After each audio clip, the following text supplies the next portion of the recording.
सत्र के द्वितीय वक्ता को मैं निवेदन करूंगा। श्री सांदीपनी विद्या निकेतन के भूतपूर्व ऋषि कुमार श्री विपुल भाई वेगड़ा को वो आएंगे और पुराण प्रवचन के अंतर्गत पद्म पुराण के खंड 3 और 4 के ऊपर अपना प्रवचन करेंगे। लेकिन छोटा सा एक परिचय में यहाँ पे विपुल भाई का दूंगा। मात्र ये ऋषि कुमारों का परिचय नहीं है, लेकिन हमारे सांदीपनी का ये परिचय है। एक श्लोक में ये भावबद्ध है, भावम विपुलम ज्ञानम विपुलम। जिनका भाव विपुल है, जिनका ज्ञान विपुल है, वाणी विपुला बुद्धि विपुला। जिसकी वाक शक्ति माने वाणी भी विपुल है और बुद्धि भी विपुल है। जिसकी शक्ति विपुला शांति विपुला। शक्ति भी विपुल है और शांति भी विपुल है। कृष्णम विपुलम वक्तुम प्रार्थये, कृष्णम विपुलम वक्तुम प्रार्थये। तो निवेदन करूंगा श्री विपुल भाई को आए और पुराण प्रवचन करें।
वसुदेवसुतं देवं कंसचाणूरमर्दनं देवकी परमानन्दं कृष्णं वन्दे जगद्गुरुं।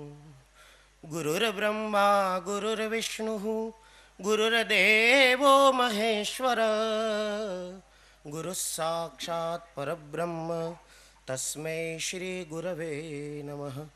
बालार्कमण्डलाभासां चतुर्बाहुं त्रिलोचनं पाशाङ्कुशशरांश्चापं धारयन्तीं शिवां भजे।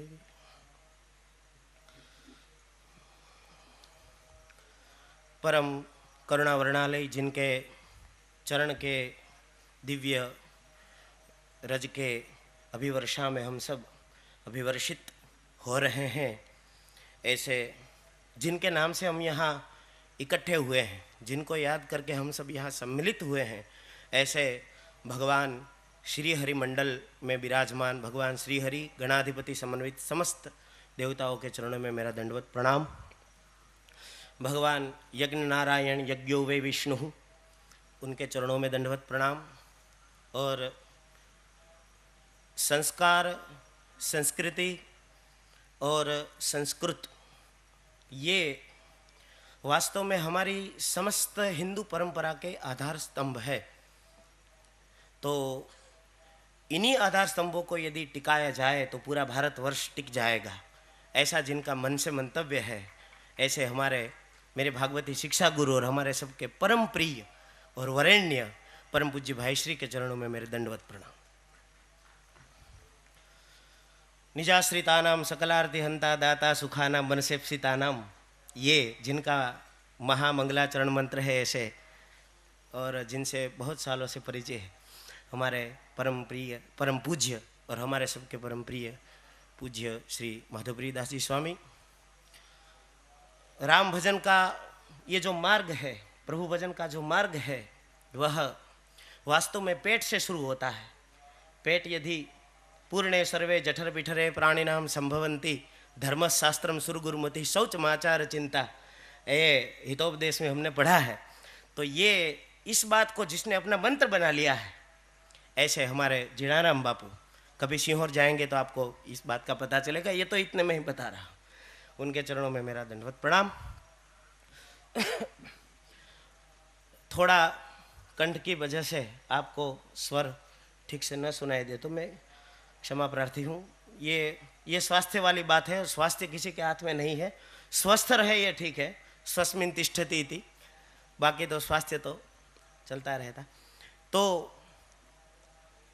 इस संसार में यही कलिकालन साधन दूजा, जोग यज्ञ जप तप व्रत पूजा, राम ही सुमिरिय गाय, राम ही संतत सुनिय, राम गुण ग्राम ही, ये वाला मत जिन लोगों ने अपने हृदय में बिठा रखा है और इसीलिए सब कुछ छोड़कर सत्संग कर लिए बैठे हैं, ऐसे सभी हमारे श्रोताजनों के हृदय में विराजमान भगवान ठाकुर जी को मेरा प्रणाम। अब वास्तव में ये जो क्षेत्र है, सांदीपनी क्षेत्र कहें, ये स्टेज कहें, कुछ भी कहें आप, ये हमारे लिए देने का स्थान नहीं है, ये लेने का स्थान है। अब यहाँ हो रहा है उल्टा, लेकिन हम भी यहाँ देने के लिए नहीं, कुछ लेने के लिए ही आए हैं। क्या लेना है? बोले गुरु जी का आशीर्वाद। कैसे मिलेगा? बोले गुरु जी जो आज्ञा करे उसका पालन करे तब उनका आशीर्वाद मिलेगा। तो उन्होंने कह दिया कि तुम यहाँ आके खड़े हो जाओ और प्रवचन करो, तो आ गए। तो ये आज्ञा पालन के रूप में ही है। आप सब सुज्ञ श्रोता है, बड़े महापुरुषों के, संतों के, महापुरुषों के प्रवचनों को सुनते रहते हैं। हम सब ऋषि कुमार आके आपको क्या विशेष रूप में ये बताएंगे, ये हम भगवान श्री हरि और हमारे गुरु जी के चरणों में 2 पुष्प अर्पण करने के लिए हम आए हैं और इसी भाव से यहाँ ये वक्तव्य हो रहा है। इसी स्पष्टता के साथ पद्म पुराण की प्रवचन श्रृंखला चल रही है। हमारे चेतन भाई ने बहुत बढ़िया सब प्रकार से बताया। मैं उनकी एक बात से परम सम्मत हूँ, चाहे कितना ही समय दिया जाए, इस पुराण की चर्चा परिपूर्ण कभी हो ही नहीं सकती है। अनंत शास्त्रम बहुलाश्च विद्या अल्पश्च काल बहुविघ्नता च यत्सारभूतम तदुपासनीयम हंसो यथा क्षीरमिवाम्बु मध्य। तो ये सार रूप जो भी सबको कुछ न कुछ दिखता है, तो मुझे भी जो दिखा तो वो सब आपके लिए मैं लेके आया हूँ। वास्तव में ये अनंत शास्त्र है, इसकी कोई परिपूर्ति हो ही नहीं सकती और उसका एक ही कारण है। मैं कथाओं में भी ये बात बताता रहता हूँ, एक ही कारण है।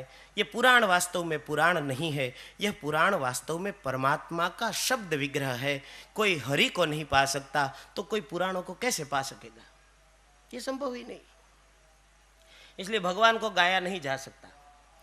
उनके विषय में हम जो भी कहते हैं अपूर्ण ही रहता है, लेकिन फिर भी हर एक शब्द परिपूर्ण ही होता है। इस बात को हम ध्यान में रखें। ये पद्म पुराण की चर्चा है। अब सबसे पहले पुराण का अर्थ भी समझ लेना आवश्यक है। पुराण का अर्थ हमने पूज्य भाईश्री के मुखारविंद से तो सुना ही है, पुरापि नवम, जो पुरातन होते हुए भी नूतन है। पुराना कहने के लिए है लेकिन नूतन है। अब ये नया पुराना मतलब पैकेट में बिल्कुल पैक है तो वो नया, जो यूज़ हो चुका है, उपयोग जिसका हो चुका है वह पुराना, वो वाली बात नहीं है। लेकिन चाहे किसी भी युग में घटित घटनाओं को किसी भी पुराण में कहा गया हो, वह किसी भी युग की, किसी भी समय की, चाहे उदाहरण के तौर पे आप कलयुग को ले सकते हो। इस कलयुग में भी घटने वाली हर एक घटनाओं के पीछे जो हमारी समस्याएं हैं उसके निराकरण की शक्ति है। इसलिए यह पुरा अपि नवम, इसलिए पुरातन होते हुए भी ये नया है। ये पुरातन है लेकिन फिर भी नूतन है। लेकिन मेरी बात तो इससे कुछ और है, मैं इससे कुछ आगे मानता हूँ। ये न पुरातन है न नूतन है, ये पुराण है ना सनातन है। ये सनातन है। हमारे पूज्य भाई श्री कथा में कहते हैं सत्य न नूतन है न पुरातन है, वह सनातन है। तो वही तो सत्य यही इसी में गाया गया है। यही मह रघुपति नाम उदारा, तो ये भगवान की ही कथा है इसमें, इसलिए ये भी सत्य स्वरूप है, तो ये भी सनातन ही है, भगवान का साक्षात रूप है। लेकिन पुराण भगवद रूप है, इसके लिए मैं केवल ऐसे ही अपने भाव से इस बात को आपके सामने नहीं रखना चाहता, क्योंकि मौका मिला है तो पद्म पुराण को लेकर ही इस बात को मैं सिद्ध करूंगा कि यह पुराण भगवद रूप है। कैसे? पहली बात तो ये चेतन भाई ने बता दी, पुराणम ब्रह्मणा स्मृतम। ब्रह्मा जी जैसे ही प्रकट हो गए कि तुरंत उन्होंने सबसे पहले पुराण का स्मरण किया। तो न ये संसार था, न कोई राजा, न कोई रानी, न कोई युग, न कोई प्राणी, न पर्वत, न पंछी, न वायु, न जल, कुछ नहीं, केवल ब्रह्मा। और उन्होंने आकर सबसे पहले पुराण का स्मरण कर लिया। अरे भैया, जिसकी कथा गाई जा रही है वो पात्र ही नहीं है और कथा है। तो इसका क्या मतलब है? ये भगवान के हृदय रूप है। पद्म पुराण में ये कहा गया हृदयम पद्म संज्ञकम, ऐसा शब्द है, हृदयम पद्म संज्ञकम, भगवान का हृदय है। अब देखिए, आप लोग भागवत जी को सुनते रहते हैं, तो भागवत जी में ऐसा कहा गया है, वाचो बभूवु ऋषुति ही स्वसतोस्य नस्तः। भगवान के ये जो चारों वेद है वह भगवान के श्वास स्वरूप माने गए हैं। तो मैं ये कहना चाहता हूँ, इसमें एक और बात अपनी जोड़ना चाहता हूँ कि यदि वेद भगवान के श्वास स्वरूप है तो यह पुराण भगवान के हृदय रूप है। अब आप ही बताओ, बिना सांस के नहीं जिया जा सकता, तो क्या बिना हृदय के जी सकते हैं? बिना श्वास के ही जीवन संभव नहीं है, तो बिना हृदय के कैसे जिएंगे? अच्छा, एक और बात है। अब देखिए, तो इसमें तो स्पर्धा हो जाएगी। किसी विचारक ने मुझे बताया कि आप ऐसा प्रवचन करोगे तो लोग झगड़ेंगे, वेद वाले अलग हो जाएंगे, पुराण वाले अलग हो जाएंगे। पुराण वाले कहेंगे देखा पुराण आदि है, कहेंगे वेद वाले कहेंगे देखा वेद आदि है। लेकिन मैं और कुछ नहीं कहना चाहता हूं, मैं आप ही को यह पूछना चाहता हूं, सांस न चले तो हृदय जीवित नहीं रहेगा, और हृदय न चले तो सांस कैसे चलेगी?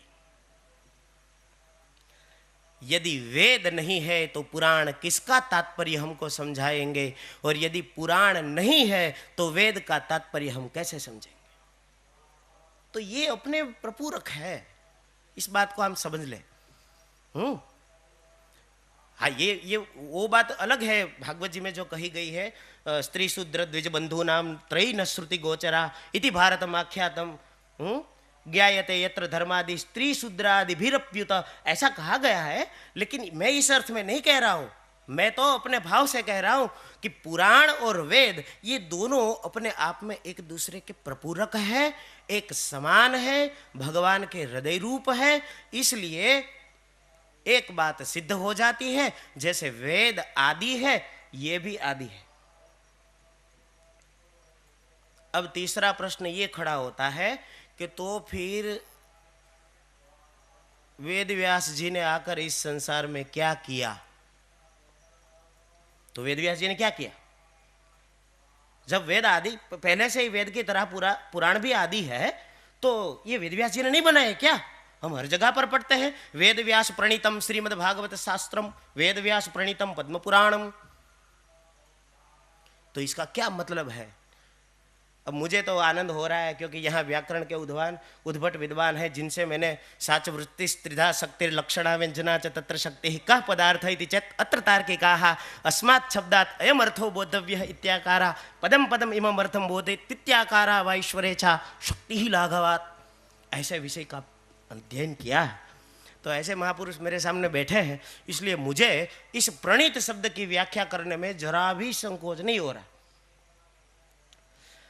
प्रणीत का अर्थ, प्रणीत शब्द का अर्थ आप लोग समझ रहे हैं ना? प्रणीत शब्द का अर्थ होता है रचित। ये रचित है ना, ये गड़बड़ क्यों हो गई? उपसर्गेण धात्वर्थो बलाद अन्यत्र नीयते, आहार हार संहार विहार परिहारवत, ये होता है। वास्तव में इसमें नीय प्रापणे धातु का प्रयोग है। प्रणीत प्र उपसर्ग पूर्वक नीय प्रापणे धातु से तक्तवतु निष्ठा, तो प्रत्यांत रूप है ना गुरुजी, और इसमें रत्व र होने के कारण णत्व हो गया, न कोणत्व प्रणीत। तो प्रणीत का अर्थ तो हो गया रचित, लेकिन यहां प्रणीत का एक और भी अर्थ निकलता है, प्रकर्षेण नीतम इदम प्रणीतम। प्रकर्षेण इत्युक्ते सती प्रयत्न पूर्वकम सन्नीतम इदम प्रणीतम, लिया गया है, खींचा गया है। कहां से खींचा गया? प्रकर्षेण नीतम इत्युक्ते सती तत्र द्वौ प्रश्नौ जायते, कुतः नीतम अथ च कुत्र नीतम। ये प्रणीत शब्द के दो अर्थ होते हैं। अच्छा, प्रणीत का मतलब जो प्रकर्ष प्रयत्न पूर्वक लाया गया, किसके द्वारा? अब वो शक्ति हमारे पास नहीं थी, वो तो भगवान स्वयं ही कर सकते थे। इसलिए द्वापरे समनुप्राप्ते तृतीय युग पर ये जातः पराशराद योगी वासव्याम कलया हरे है, वो भी भगवान स्वयं आ गए, कलया हरे है, क्योंकि उनके सिवा तो वो कर नहीं पाते थे। इसलिए उन्होंने लाया, खींच के लाया। कहां से लाया? भगवद हृदय तो नीतम जन मानसे नीतम, ये तात्पर्य प्रणीत का मेरे ख्याल से यही तात्पर्य होना चाहिए। क्योंकि देखिए, शंका निकले तो उसका समाधान भी होना चाहिए केवल शंका उपस्थित करके चले जाएं और फिर शंका आजीवन बनी रहे। हमारे पूज्य भाई श्री कहते हैं शंका ही मृत्यु है, निश्चय ही अमरता है।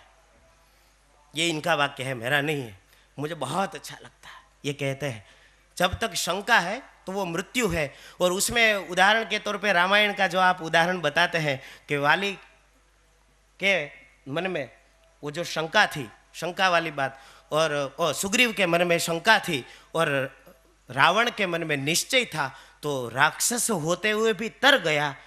अच्छा, खरदूषण मोहि संबलवंता, तिन्हीं को मारे बिनु बिनु भगवंता। तो भगवान आ गए, निश्चय हो गया, तो उनके साथ लड़के भी मुक्त हो गया। तो निश्चय तो पहले होना चाहिए। तो इस प्रणीत शब्द का मेरे ख्याल से अर्थ होता है प्रकर्षेण नीतम। ये लाया गया है, कहीं पर था वो उन्होंने लाया। और इसीलिए आप जब वेदव्यास जी महाराज की वंदना करते हैं, मैं आपको इसको चरितार्थ करता हूँ, जब आप वंदना करते हैं तो ये कहते हैं नमोस्तुते व्यास विशाल बुद्धे फुल्लारविंदायत पत्र नेत्र येन त्वया भारत तैल पूर्ण प्रज्वालितो ज्ञानमय प्रदीप। हमारा न्याय शास्त्र कहता है अग्नि प्रकट किया जाता है, अग्नि को जन्म नहीं दिया जा सकता, अग्नि आदि अनादि है।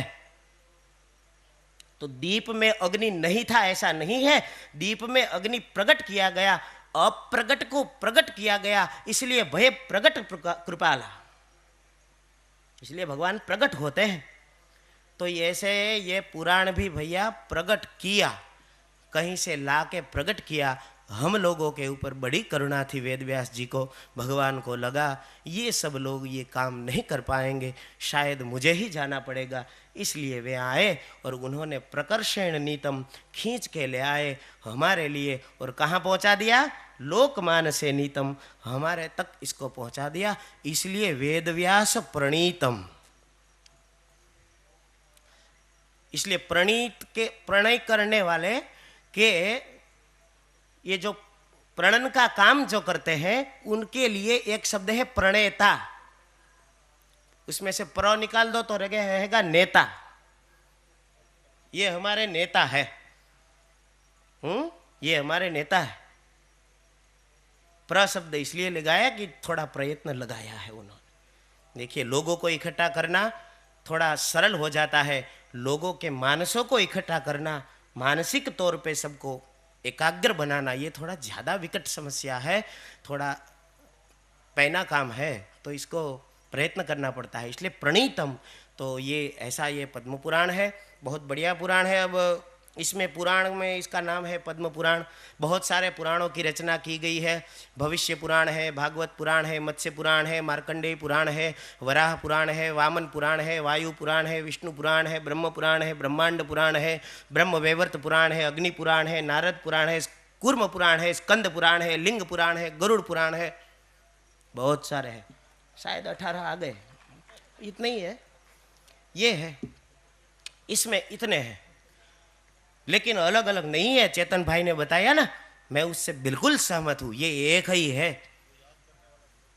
हाँ, वो याद करने वाला। मद्वयम भद्वयम चैव व्रत्रयम व चतुष्टयम। गुरुजी आज्ञा दे रहे हैं कि इस पुराणों को यदि जनसमूह को याद रखना है तो किस श्लोक का गान करना चाहिए? बोले मद्वयम मद्वयम भद्वयम चैव व्रत्रयम व चतुष्टयम अनापलिंग कुस्कानि पुराणानि प्रचक्षते। इसका अर्थ ये होता है कि मद्वयम, म से 2 पुराण बनाए, मत्स्य पुराण और मार्कंडेय पुराण। भद्वयम, भ से 2 बनाए, भविष्य पुराण और अपना श्रीमद् भागवत जी, भागवत महापुराण। भद्वयम भद्वयम चैव। और ब्रत्रयम, ब्रह्म पुराण, ब्रह्मांड पुराण, ब्रह्म वैवर्त पुराण। और व चतुष्टयम, व से 4 बनाए, वराह पुराण, वायु पुराण, विष्णु पुराण और वामन पुराण। फिर अनापलिंग कुस्कानी, अ से अग्नि पुराण, ना से नारद पुराण, प से पद्म पुराण, लिंग, लिंग से लिंग पुराण, और लिंग में जो ग है वो गरुड़ पुराण, लिंग। और कुस्कानी, कु से कुर्म पुराण और क से स्कंद पुराण। ये सब पुराण है हमारे। ये तो सब नाम अलग अलग है, भाव एक ही है, सब एक है। तो ये पद्म पुराण बताया गया है। सामान्य अर्थ तो यही निकालता है कि पद्म पुराण क्यों कहा गया, क्योंकि पद्म संभव भगवान ब्रह्मा जी की कथा से इसका प्रारंभ हुआ है। सृष्टि खंड में यही प्रारंभ है। यह पद्म पुराण वास्तव में 5 खंडों में विभाजित है। इन्होंने बताया सृष्टि खंड, भूमिखंड, स्वर्ग खंड, पाताल खंड और उत्तरखंड। और इनके 266 अध्याय है कुल मिलके पूरा पुराण। इसमें जो स्वर्ग खंड और पाताल खंड की जितनी हो सके हम चर्चा करने वाले हैं, उसमें स्वर्ग खंड के 20 अध्याय है और पाताल खंड के 50 अध्याय है। इसमें ये कथा है। मैं कथाओं को नहीं पकड़ूंगा, क्षमा कीजिएगा, क्योंकि कथा को पकड़ेंगे तो समय को नहीं पकड़ पाएंगे। इसलिए हम दर्शन कर रहे हैं, हम केवल दर्शन कर रहे हैं। तो ये 5 खंडों में विभाजित है, इसमें ये सब बताया गया है। और ब्रह्मा जी की कथा से प्रारंभ हुआ था, इसलिए पद्म पुराण। लेकिन मैं एक और कारण मैं इसका दर्शन कर पाया हूँ कि मैं इसलिए इसको पद्म पुराण इसका नाम मानता हूँ, क्योंकि इस समग्र पुराण का जो सार है, मुझे तो वैसे केवल स्वर्ग खंड का अभ्यास और पाताल खंड का अभ्यास करना था, लेकिन अब जब पुराण सामने है तो दृष्टिगोचर हो ही जाएगी सब विषय अनुक्रमणिकाएं। तो मैंने पहले से सब देखा, तो पूरा दर्शन करने के बाद मुझे ये सत्य सामने आया कि इसका नाम पद्म पुराण इसलिए है क्योंकि इसको पढ़ के, इसका अभ्यास करके, इसको अपने जीवन में उतार के हम पद्म की तरह पद्म प्रकृति बन जाए, इसलिए ये पद्म पुराण। 2 मिनट आपके लूंगा। क्यों पद्म? अब पद्म प्रकृति क्या है? अब आप ये नया शब्द लेके आ गए। पद्म प्रकृति क्या है? कहा देखिए, पद्म के पास, अब पद्म के जीवन की विडंबना कहो या पद्म की अपने जीवन की कला कहो, उसके पास एक विशेषता है, वह जिससे पोषण पाता है उससे ही परहेज करता है। ये उसकी विशेषता है। देखो, कमल किसमें खिलता है? कमल को यदि वह पंख कहते हैं कीचड़ को, कीचड़ में खड़ा है, कीचड़ में से उसको निकाल दो, एक दिन में मुरझा जाएगा। लेकिन यदि कीचड़ का कोई छोटा सा भी बिंदु उसके ऊपर गिर जाता है, तो जैसे अपने हाथ से वह मोती फिसल के नीचे गिर जाता है, वह भी इस गंदे जल को नीचे गिरा देता है। जिसको श्रीमद् भगवत गीता जी में 13वें अध्याय में अरतिर जन संसदी कहा गया, जिसको श्रीमद् भागवत जी में 7वें स्कंद में वर्णाश्रम धर्म व्यवस्था में जो नारद जी महाराज युधिष्ठिर को कहते हैं गृहासक्तेषु सक्तवत, ये शब्द कहा गया। गृहासक्त में सक्त की तरह, जैसे हम भी सब में आसक्त हो गए हैं, इस प्रकार से तो उसी से पोषण पा रहा है और उसी से अलिप्त है। अब आप नियति देखो, न वो उस कीचड़ को छोड़ सकता है और न वो कीचड़ को स्वीकार कर सकता है। यह पद्म की अपनी एक विशेषता है। और ये केवल पद्म की बात नहीं है भैया, हम सब की बात है।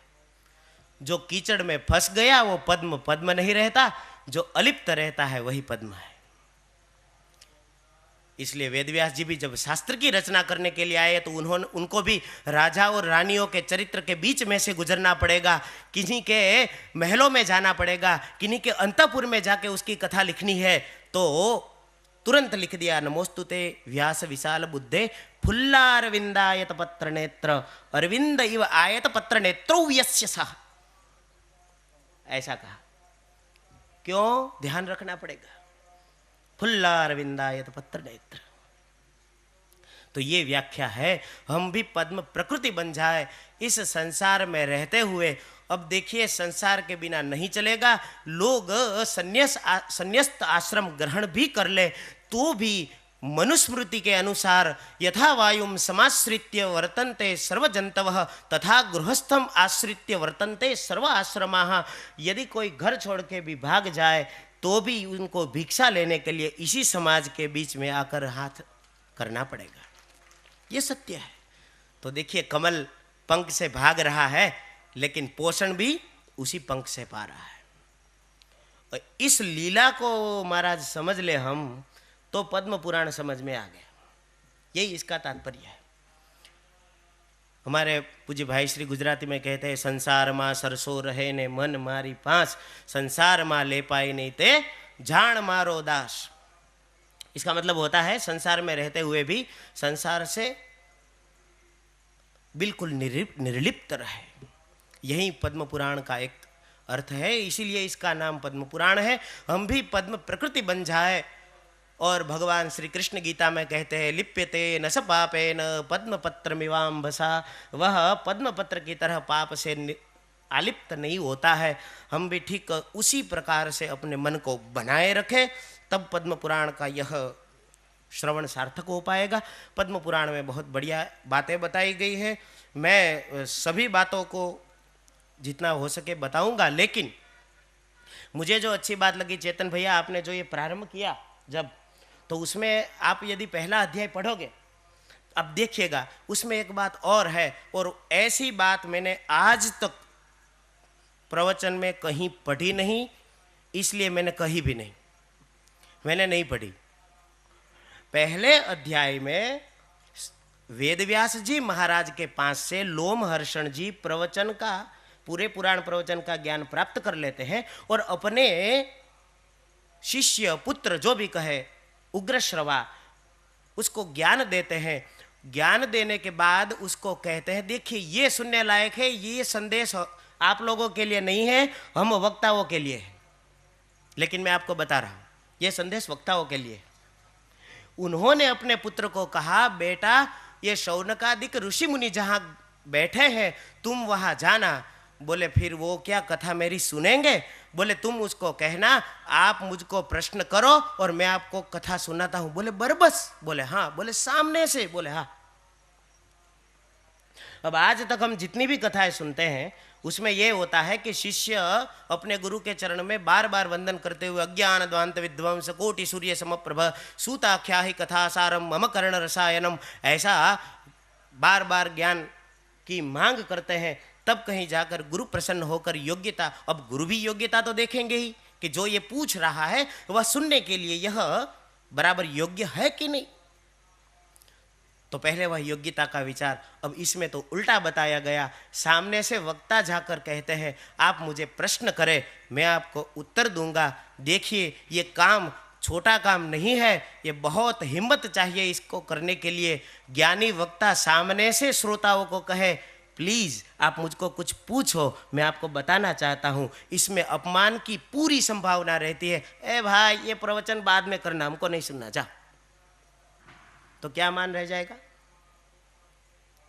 लेकिन फिर भी पिता ने एक बार कहा, उग्रश्रवा ने जाकर कहा हे ऋषि मुनि आप लोग, उसमें पढ़िएगा लिखा है आप लोग मुझे प्रश्न करें मैं आपको जवाब दूंगा, ऐसा लिखा है। नहीं तो भागवत जी में इस प्रकार से नहीं है। भागवत जी में तो जहाँ जन्माद्यस्य हेतोन्वयादित अर्थश्चार्थेष्व विघ्न स्वराट वहाँ प्रारंभ होता है तो एक नहीं महाराज 6 प्रश्न करने पड़ते हैं। सार क्या है, श्रेय क्या है, श्रेय की प्राप्ति का साधन क्या है, भगवान के अवतार कौन से हैं, उनका लीला अवतार चरित्र कितना है, और जब भगवान इस धरातल पर लीला करने के लिए उपस्थित नहीं होते हैं तो अनवतार दशा में धर्म किसके शरण में जाता। इतने प्रश्न करे तब इति प्रश्न संप्रश्न संवृष्टो विप्राणाम रोम हर्षणि प्रतिपूज्य वचस्तेषाम प्रवक्तुम उपचक्र में ये क्रम है। और इसमें सामने से कृपया करके आप मुझे कुछ पूछे, मैं बोलना चाहता हूं। वक्ताओं के लिए ये सीख है कि यदि हृदय में भगवान बैठे हैं और उल्लास जाग रहा है तो जैसे भूख लगे तो खा लेना चाहिए, जैसे प्यास लगे तो पी लेना चाहिए। कोई पूछने वाला न हो तो पूछने वाला तैयार कर लेना चाहिए, हृदय की भावना को उड़ेल देना चाहिए। जैसे मेरे वडील भाई नहीं कहूँगा क्योंकि ये मेरे भाई नहीं, मैं इनसे पढ़ा भी हूँ। हमारे गुरुजी रमेश भाई जी, मैं इनसे व्याकरण पढ़ा हूँ इसलिए मैं गुरुजी है मेरे। तो इन्होंने पहले आके यहाँ जब खड़े थे तो अपने भावों को प्रदर्शित करते हुए कह रहे थे कि क्या करूँ, समय कम है और कहना बहुत ज़्यादा है। तो ये वाली बात है। तो ये पद्म पुराण का ये महत्व है और ऐसा उन्होंने किया। इसके 3 कारण है। पहला तो पितृ आज्ञा, दूसरा कारण है कथा के प्रति प्रेम और तीसरा कारण है अपनी निरभिमानिता। जब ज्ञान मान जहाँ एक हु नाही देखो ब्रह्म समान जगमाही, जो वही सबसे बड़ा वक्ता है जो खुद अपने वक्तव्य को प्रदर्शित करते समय अपने मन में ये भाव रखे कि सुनने वाला भी मेरी तरह ही ज्ञानी है, ये तो केवल मैं अपनी इच्छा परिपूर्ति के लिए कह रहा हूं। ये भाव बहुत दुर्लभ है, हो ही नहीं सकता। अब ये इसलिए पूछ रहा है कि इसको मालूम नहीं है, चलो थोड़ा बता देता हूं। शिष्य है बार बार पूछ रहा है, थोड़ा ज्ञान दे देता हूं। अब ज्ञानी है तो पूछ रहा है, ये भाव होता है। लेकिन इस वक्ता के हृदय में ये भाव नहीं है। इस बात को मुझे बड़ा हृदय को स्पर्श कर गई, इसलिए मैंने आपको ये बताया। पद्म पुराण में बहुत बढ़िया बातें हैं और इसमें स्वर्गखंड और पातालखंड 2 कथाएं बताई गई हैं। मैं समय की मर्यादा में ही पूर्ण करूंगा। 2 बातें हैं, एक स्वर्गखंड है, एक पातालखंड है। अब आपको थोड़ा जिज्ञासा हो जाए और आप पद्म पुराण खोल के बैठो, इसलिए मैं आपको बताना चाहता हूँ। मेरे भाग में जो 2 खंड आए हैं प्रवचन करने के लिए, उसमें स्वर्गखंड का नाम सुन के मुझे लगा कि इसमें स्वर्ग के देवताओं की कथा होगी, और पातालखंड का नाम सुन के मुझे लगा कि किसी पातालखंड के दैत्यों की या किसी भगवान की लीला की कथा होगी। लेकिन इन दोनों में कहीं पातालखंड में पाताल की कथा नहीं है और कहीं स्वर्गखंड में स्वर्ग की कथा नहीं। हाँ, ये आपको बता देता हूं। अब पढ़ना, इसमें कहीं देवचरित्र है ही नहीं। क्या कहे, देवचरित्र है ही नहीं। जितना है सो बताऊंगा, थोड़ा ही बताऊंगा। अब आपको पढ़ना पड़ेगा इसमें, आप पढ़िए। हाँ, स्वर्गखंड में कहीं, मैं तो ढूंढ के थक गया। मैंने कहा कहीं देवराज इंद्र मिल जाए, कहीं वरुण यम कुबेर की बात आ जाए, कहीं स्वर्ग में चले जाए हम। अब देखिए, ये प्रश्न ऐसा है कि आप स्वर्ग पाना चाहते हैं या आप स्वर्ग बनाना चाहते हैं?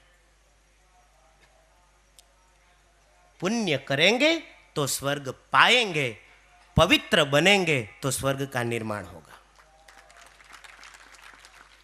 इसका नाम स्वर्गखंड क्यों है, इस पर मैं बोल रहा हूं। स्वर्गखंड क्यों है, इसका स्वर्गखंड नाम क्यों है? देवताओं की कथा नहीं। भगवान जब आएंगे तो हमको स्वर्ग दिलाएंगे नहीं, वो कहेंगे अरे बेटे, वो तो इंद्र ने पुण्य कर लिया तो उसको मिल गया, चल मैं तुझे स्वर्ग पाना नहीं स्वर्ग बनाना सिखाता हूं। कैसे स्वर्ग बनाते हैं? अब स्वर्ग पाने वाला तो पाके फिर उसका क्या होता है ये हम सब जानते हैं। तेतम भुक्त्वा स्वर्गलोकम विषाणम क्षीणे पुण्ये मर्त्यलोकम विशंति, ये कहा गया है। अरे भाई, पाने में तो स्वर्ग क्या, स्वर्ग से ऊपर का लोक भी प्राप्त कर लो तो वापस आना पड़ता है। वेद जब स्तुति करते हैं रामचरितमानस में तो कहते हैं भगवान को, ते ज्ञान मान प्रमत्त भव भय हरिनि भगतिन आदरी, ते पाई सुर दुर्लभ पदादपि पतत हम देखत हरि। हमारे आदरणीय परम पूज्य श्री राजेंद्र दास जी महाराज के मुख से ये मैंने सुना तो मैंने याद कर लिया। ते ज्ञान मान प्रमत्त भव भय हरिनि भगति न आदरी, ते पाई सुर दुर्लभ। ये देवताओं की नहीं, सुर दुर्लभ। देवताओं को भी जो दुर्लभ है, पदाद अपि पतत हम देखत हरि, हमने देखा है। ये कोई बातें नहीं है, अनुभव है। वेद अपना अनुभव कह रहे। तो स्वर्ग में जाएंगे तो गिरेंगे, लेकिन बनाएंगे तो सबको मिलाएंगे। अपना तो नहीं जाएगा, औरों को मिल जाएगा। ये फायदा है। तो इसमें स्वर्ग पाने की बात नहीं है, स्वर्गखंड में स्वर्ग बनाने की बात है। और स्वर्ग किस प्रकार से बनाया जा सकता है, उसके लिए इसमें 3 प्रकरण हैं। 3 ही मुख्य यहाँ साधन बताए गए हैं। या तो आप श्रद्धापूर्वक तीर्थ का सेवन करो तब पवित्र हो जाओगे, या तो आप भगवत शरणागति ले लो तो भजन करोगे तो पवित्रता को पाओगे, और या तो फिर न भजन कर पाओ न तीर्थ में जा पाओ तो केवल अपने निज कर्म को निष्ठापूर्वक आचरण करो तब भी पवित्र हो जाओगे। इसलिए 9 अध्याय इसमें बताए गए हैं तीर्थ के, 9 अध्याय बताए गए हैं वर्णाश्रम धर्म के, और 2 अध्याय भगवत शरणागति के हैं। 9, 9, 18, 2, 20 अध्याय की कथा है इसमें। बहुत बढ़िया कथा है। अब इसमें तीर्थ की तो क्या कहें, बहुत बखान किए गए हैं। आप पद्म पुराण को पढ़ना, मैं समझता हूँ ठीक है तीर्थ का अपना महत्व ही होता है, लेकिन मैं एक और बात आपसे कहना चाहता हूँ। आप तीर्थ में जाओ उससे पहले ऐसे पुराणों का कुछ अभ्यास करके जाना, ताकि पता चले कि हम हरिद्वार में खड़े हैं, उस हरिद्वार का क्या महत्व है। तो इस तीर्थ का वर्णन किया गया है और इसमें साधक को किस प्रकार से पवित्रता की प्राप्ति होती है यह कथा बताई गई। नर्मदा के तटवर्ती जितने भी तीर्थ हैं उसका वर्णन किया गया है, और धर्म तीर्थ का वर्णन किया गया है, यमुना का तीर्थ का वर्णन किया गया है, हेमकुंडल की कथा का वर्णन है। अब हेमकुंडल की कथा क्या बताऊं। हेमकुंडल था एक वैश्य बनिया, व्यापार करते हुए कुछ कितनी 1000 सुवर्ण अशर्फियाँ उसने इकट्ठी कर ली, लेकिन अब वो क्षुत पिपासाम अलाम ज्येष्ठाम वाली लक्ष्मी नहीं थी, गंधद्वाराम दुराधर्षाम वाली थी, इसलिए नित्य पुष्टाम करिशिणीम थी। इसलिए उसने बड़ी बड़ी बापियाँ कुएँ खुदवाए और बड़े आराम गृह बनवाए, लोगों को खाना खिलवाया। उसके फिर 2 पुत्र हो गए, एक श्री कुंडल और एक हो गया विकुंडल। अब धन जो कमाया था वह तो नीति संगत ही था, लेकिन पिता भजन करने के लिए चले गए तो देखिए एते पंचदशा नर्था नित्यम व्यर्थे समस्तिता, ऐसा भागवत जी में 11 स्कंद में कहा गया है। एक अर्थ में 15 अनर्थ छिपे हैं। तो पिता ने तो नीति से कमाया, लेकिन उसमें पुत्र का कोई उद्योग नहीं था, इसलिए उसको महाराज पची नहीं,